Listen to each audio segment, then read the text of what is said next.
everyone. On behalf of the Craft Emergency Relief Fund, also known as CERF Plus, I'd like to welcome you to Independent Fundraising. My name is Ruby Lopez Harper, and I am the Executive Director for CERF Plus. We're excited to have everyone here. I'm going to be passing it to the speakers in just a moment, but first I want to share a little bit about CERF Plus and do a little housekeeping. CERF Plus is an organization that provides relief support for disasters and emergencies for craft artists when they experience a disruption in their practice. We have resources and educational materials such as our Studio Protector Guide available through our website at cerfplus.org. We have an entire suite of webinars scheduled for the rest of the year, so we hope you're able to join us again soon. During today's session, all participant microphones will be muted. However, you will have access to the chat. If you need to access captions, click the Show Captions or CC button in the bottom of your Zoom screen. If that button isn't available, click the More button. Also, there's a circle with 3 dots and select Captions or Show Captions. There will be a Q&A session following Nichole and Lindsey's presentation today. If you have questions, please enter them into the chat. We'll answer them at the end. During the Q&A, you may also ask your own question by using the raise hand feature. You will be unmuted so that you can ask your question. And if you placed your question in the chat, we will verbalize it for you or answer it directly in the chat. And if you have any technical issues today or need technical assistance throughout the meeting, please send a direct message to me using the chat. Now I'd like to welcome today's speakers, Nichole Potzauf and Lindsey Hayakawa. I'll go ahead and turn it over to y'all now. Welcome and bienvenidos, everyone. Real quickly, I'm Nichole Potzauf. I'm the Director of Advancement for Craft Emergency Relief Fund. My pronouns are she, her, or ella, and I currently reside in Blue Ridge, Georgia. My position oversees all areas of fundraising and partner relationship building, brokered partnerships for in-kind resources, contributions, annual fund reporting, donor relations, stewardship, and cultivation. The joy of development. And Lindsey. Hello, everyone. My name is Lindsey Hayakawa. I'm the Advancement Coordinator for CERF Plus. I use she, her pronouns, and I live in Chicago, Illinois. In my role, I provide administrative support for development, outreach, and fundraising initiatives and lead donor communications and independent fundraising communications. So starting off, let's doing some framing work about CERF and our culture of care and not just being transactional. So we at Craft Emergency Relief Fund are a participatory organization, and we believe that relationships are at the heart of everything we do. We want to acknowledge that today's conversation is about fundraising, but not in a transactional sense. At CERF, we approach fundraising as relationship building. It's about care, generosity, and meeting people where they are. And importantly, it's about honoring the inherent value of craft and craft artists. Our work does not center on the crisis. It supports artists through it while uplifting the creative practice, essential value, and cultural significance of craft and craft artists. So I'll provide a brief history of Craft Emergency Relief Fund. It was founded in 1985 by craft artists for craft artists. And for 41 years, CERF Plus has and continues to advocate for the well-being and thrivability of craft artists in the craft field in the U.S. and its territories by providing disaster relief, preparedness grants, resources, and education. Guided by our commitment to generosity, inclusion, and care, CERF Plus works with craft artists to prepare for and recover from moments of crisis. CERF Plus is the only national organization focused on the readiness, relief, and recovery of craft artists.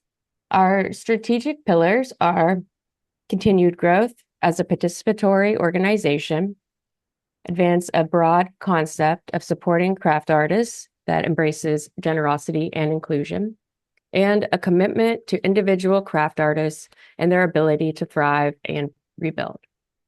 For over 4 decades, CERF Plus has stood beside craft artists in various areas of relief and readiness. It is only through the generosity of supporters and partners that this work continues. CERF Plus wants supporters to see and stay connected to the work we're doing and to understand the difference their support makes. Together, we can carry our mission forward for the next 40 years and beyond. So I wanted to share some also recent program stats. So in fiscal year 2025, we awarded 1,057 emergency relief grants, totaling over $3 million. And we awarded 412 Get Ready grants, totaling over $400,000.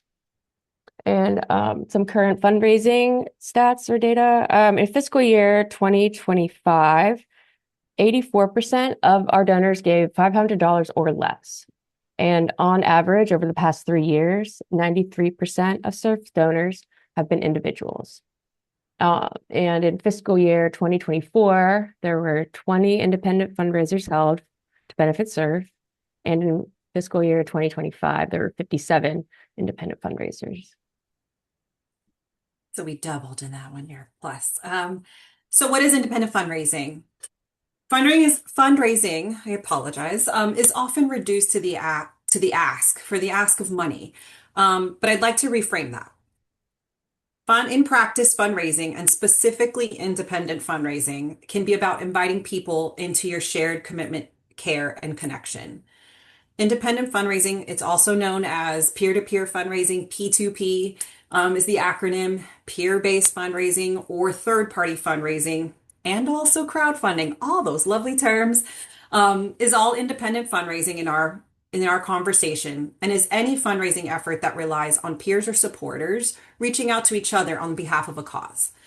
So what makes it powerful is the trust and support that you have and that you exemplify. People are responding to you, your voice, your story, and your connections to the work or the organization. The championing of an organization by others is more valuable than any advertising or marketing campaign out there. Recently heard, I was in a recent conference, webinar, I should say, and I heard if you want to get there fast, you can do it alone. But if you want to go far, you have to do it together, and you have to share and pass that baton. And really, that is the crux of the independent fundraiser. This is about inviting people into your shared value system. It's about creating opportunities for generosity. It is building networks of mutual support. And then it is breaking through the traditional settings of event-based fundraising, which doesn't often pay or acknowledge artists fairly or equitably in those moments. Craft artists bring immense value to our communities, economies, and cultural life. That value exists regardless of crisis. So we avoid here at Craft Emergency Relief Fund reinforcing those tropes for these craft artists, the Sarah McLachlan moments, if you all know what I mean. We try to move past that communication and conversation. As a fully remote organization, we also don't have event-based fundraising generally. Every single one of us are fully remote in our different spaces and in our communications. So we've moved away from the in-person model of fundraising through galas or auctions and events. This is really focusing on independent fundraising capacities. Growth in independent fundraisers has grown by leaps and bounds over the years as a source of not only fundraising, but also a way of drawing individuals and organizations into the community, or CERF community specifically, and learn more about who we are. We want our supporters and the artists who work with us to meet us where they are in terms of support and have them lead those opportunities with their care and support of the organization. We approach this work, as we say, with an abundance mindset. It is not scarcity, and we encourage those who want to do independent fundraisers to feel the same way. There is no limited pool of support, and there is no grand scheme of capacity. We will say this several times, meet you where you are. There is a growing community of people who care about artists and want to sustain the craft community. And that means we welcome participation at any level. Whether someone gives 5, 50, or even shares of a fundraiser with their network, that's really all that matters, is that community built and that relationship building.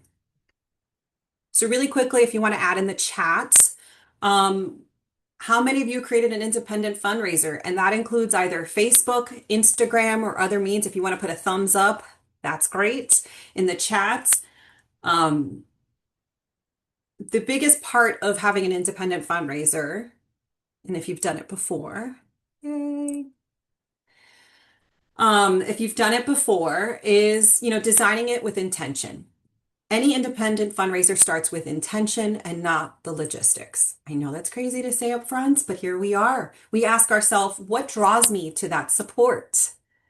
How do I feel and how do I want people to feel when they engage with my fundraiser?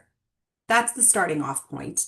Once you're able to answer those questions, then you can design an independent fundraiser that meets your capacity as well as your giving needs. In the first step of design, choose a format that aligns with your capacity and your community. There is no right scale. A small, thoughtful fundraiser can be just as meaningful as a large one. Do you want it online? Are you in person, or both? In 2025, and we will share this with everyone, we completed the Independent Fundraiser Toolkit that is available on our website and also via email. To help guide supporters through independent fundraising and planning, in the toolkit, we wanted to outline a range of approaches, provide samples, and make it accessible to the opportunities for independent fundraisers. That includes social media fundraisers, like I said, Facebook and Instagram, peer-to-peer fundraising pages, events like sales or raffles or exhibitions that you host through your organization or individually, donating a portion of your sales, and then a roundup or add-on contributions. Okay, so next we will share some examples of the various ways supporters have fundraised for the Craft Emergency Relief Fund. So this first example is from the Artstigators. They organized a bake sale and raffle to support CERF's Hurricane Helene emergency relief efforts in October of 2024. The organizers are based in North Carolina. And the bake sale and raffle was an in-person event and was promoted on the Artstigators social media pages. The organizers asked local businesses to donate items for the bake sale and asked local artists to donate pieces for the raffle. And the organizers created an online peer-to-peer fundraising page using CERF's online donation platform, which they used like a lot. They used it at the very end of the event to donate the proceeds from the bake sale and the raffle. And they also encouraged attendees to donate online to CERF Plus. And then the next example comes from Jan Schatcher, an artist and longtime supporter of CERF Plus. She participated in the annual Clay and Glass Festival held by the Association of Clay and Glass Artists of California, or the ACGA, which is in Palo Alto, California. Over the years, Jan has arranged for a specific booth at the ACGA's annual festival, which displays information about CERF Plus. And the display includes like informational brochures, also this big trifold piece with basically like with testimonials, also like it's just easier to see. And also Jan says that this is a very nice way to like spread the word about CERF, talk to other artists about CERF Plus. There's also a small donation jar on this table as well. Basically the process is that ACGA artists are asked to donate ceramic or glass pieces that are then sold to benefit CERF Plus. And then these proceeds from the sales, as well as the donation jar, are then donated to CERF Plus. Okay, and then this example comes from artists Jaden Moore, Christine Orr, and Deb Rice, who organized an exhibition and online auction in January 2025 to support CERF's Hurricane Helene emergency relief efforts. The 4-day exhibition, which was titled RVA for CERF Plus, was held at the Visual Arts Center of Richmond in Virginia. And over 60 Virginia-based artists donated artwork for the online auction. And the organizers even created a dedicated Instagram account to promote the in-person exhibition reception. And they also previewed a lot of the online auction items. The fundraiser was not only a great way to promote CERF Plus, but it also brought together individuals and artists. This other example, I'm going to give you two examples, is Ravina Metalworks. I am currently wearing her necklace today. Artist Ravina Sarah Harville donated 100% of each purchase of her Trillium pendant for CERF during our Hurricane Helene relief time. Sarah promoted via Instagram and just shared her information about CERF as an independent fundraiser. And she really was solely surrounded around Instagram and her website to create this. And then she shared a lot of information as it was moving along, calling it the Trillium Tracker, as you can see. And she shared that with individuals in her social media network. And another partner that we have currently, Garrity Tools, is one of our resource partners, but they also created the Bringle tool, which was to honor Cynthia Bringle, who is a prolific potter and teacher. And 50% of the sales from the Bringle tool is donated to CERF. So we work with, like I said, we work with Garrity Tools as a resource partner for emergency relief program, but they also provide their own independent fundraiser. Okay. So two examples here. The first one on the left is Nichole Garden and Glass. So when guests visit the Nichole Garden and Glass bookstore, they have the opportunity to round up their purchases to the nearest dollar and donate that difference or the rounded up amount to CERF Plus. And then on the right is Tennessee Craft. And members of Tennessee Craft have the opportunity to donate to CERF Plus when paying their membership dues or when they're renewing or if they're just purchasing a new membership. Okay. Planning with care and clarity. So once you decide on a format that aligns with your capacity and your community, the next steps are planning, invitation and tone, promotion as storytelling, and gratitude. And the step one of planning really is about setting yourself up for a manageable and meaningful experience for yourself, but also for the individuals that are participating. Focus on a clear goal, something that's flexible, but also realistic. Give yourself a timeline that works for your schedule, and then a platform that feels accessible to you, but also to those that you will be sharing with. If you are using CERF's peer-to-peer platform via Give Lively, that is available through our website. We have, if you click on the donate button, there is a clear link that says host a fundraiser, and it will guide you through those steps. If you're using that platform, you can share your story, which is your why, set a goal at your choosing, and then invite your community to participate easily. It's really just a very few steps and can guide you through that process, and that's available on our website. As we encourage you to connect with CERF Plus early, we're here to help and support you in those steps should there be an issue. The second step is invitation and tone. Tone matters when it comes to implementation. This isn't about urgency or pressure. This isn't the give now moments. For us, it should feel like an invitation. Invite people to share in your support in the ways that feels right for them, but also for you. Share those moments. Share why it matters to you. Keep your message grounded and genuine.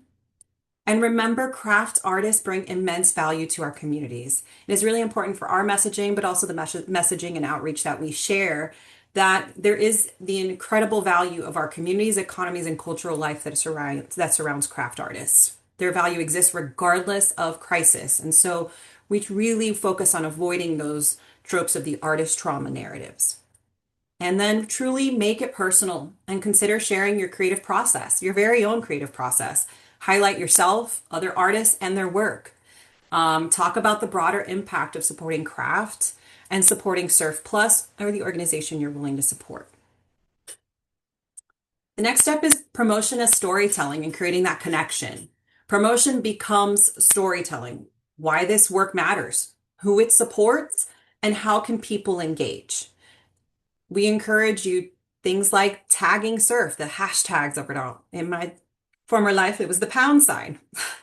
Like, share, or comment is really essential. I know we hear that often, but there is such a huge push and support when you see a like, share, or comment. It really does change the algorithms and helps out an organization if that's where you're at.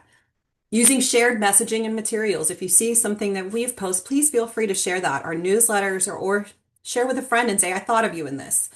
Expanding your reach through your network, through your social media avenues and other ways. An example that we have on the slide is we have chicken scratch jewelry, and that is a sample that they have utilized through their Instagram. And that is also an independent fundraiser they hosted for us as well. So they sold those earrings, and a percentage of those sales came back to CERF Plus.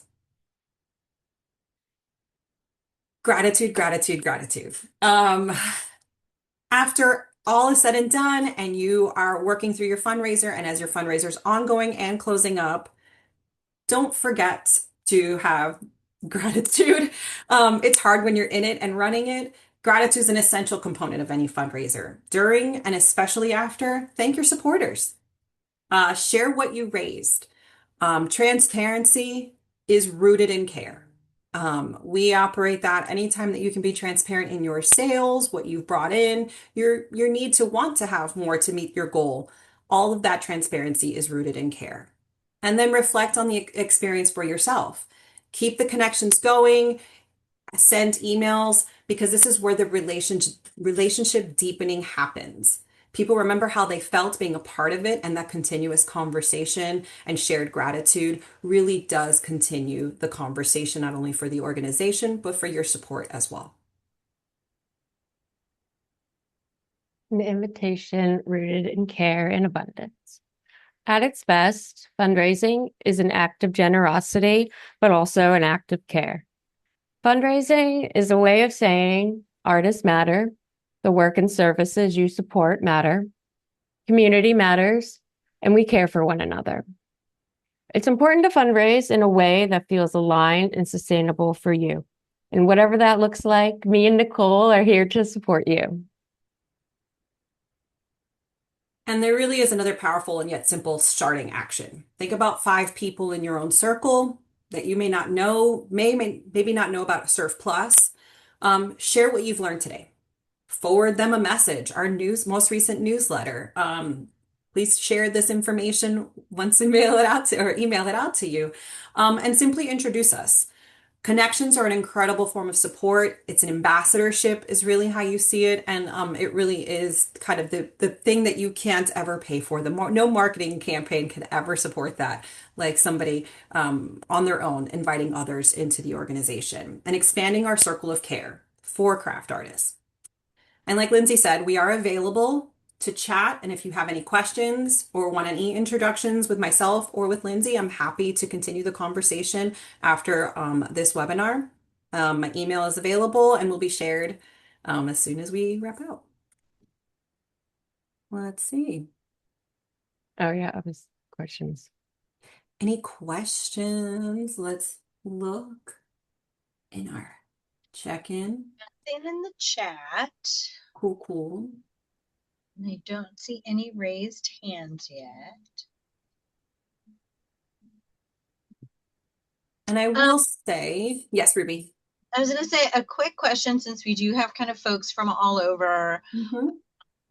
A lot of the strategies that you shared, are tied to the kind of ethos and vibe of the organization. What are some tips that you would give to folks who might be thinking about doing an independent fundraiser to support a different cause?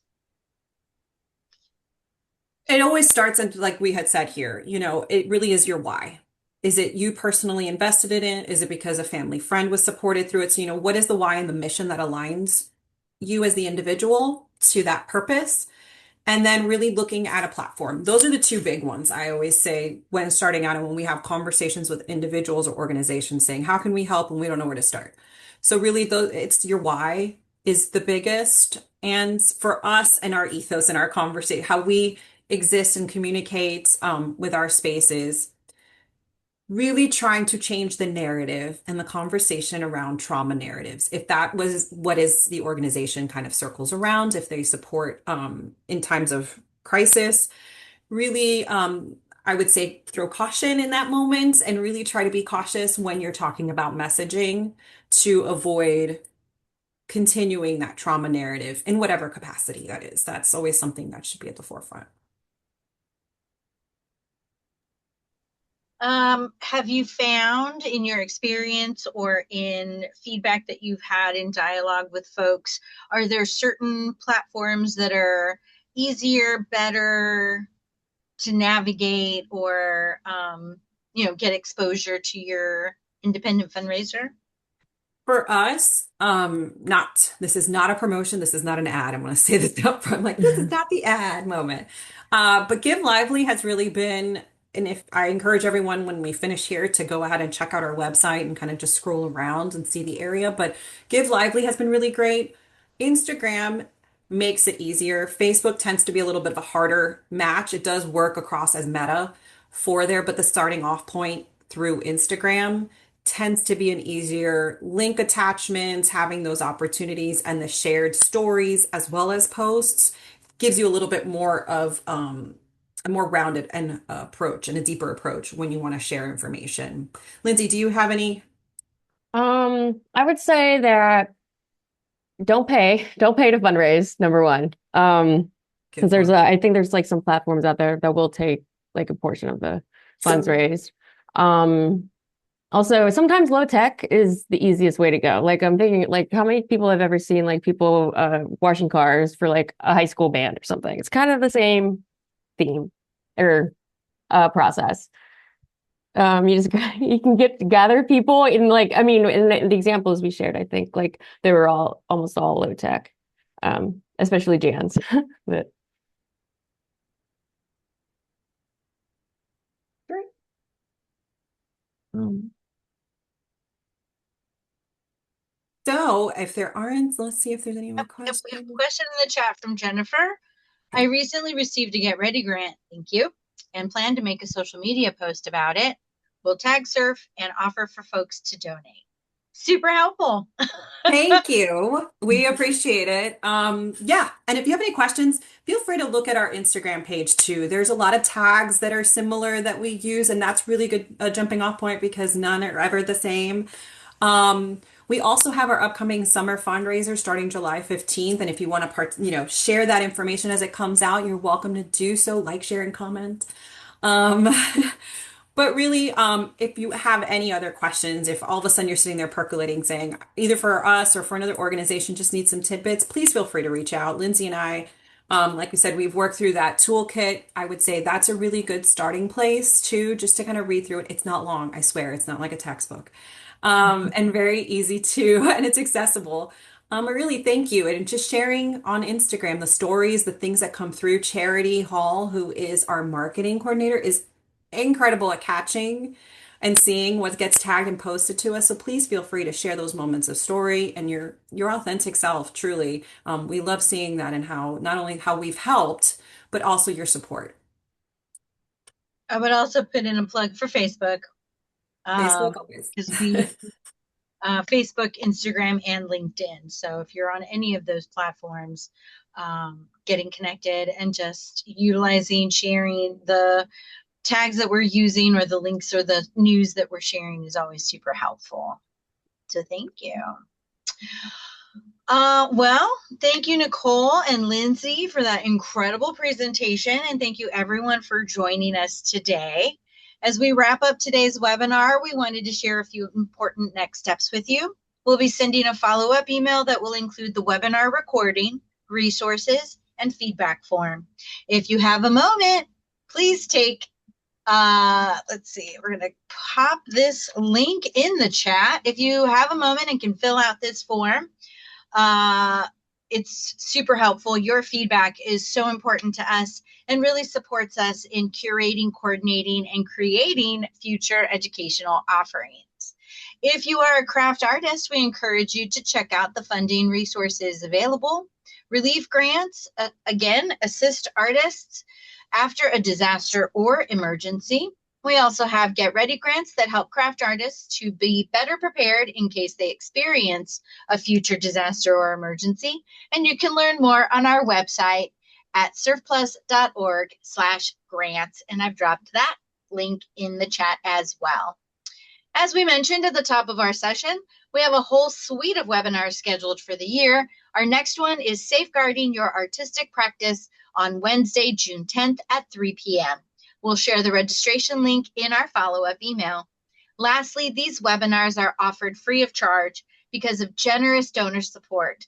Donations to CERF Plus are a powerful way to provide direct support to craft artists and can continue to provide stability and relief to the craft community nationwide. Help us keep these educational resources accessible by considering a donation through our website. Again, cerfplus.org. Thank you again for joining us today. And if you have any questions, please feel free to reach out to us at learning@craftemergency.org. See you next time. Bye-bye. Bye.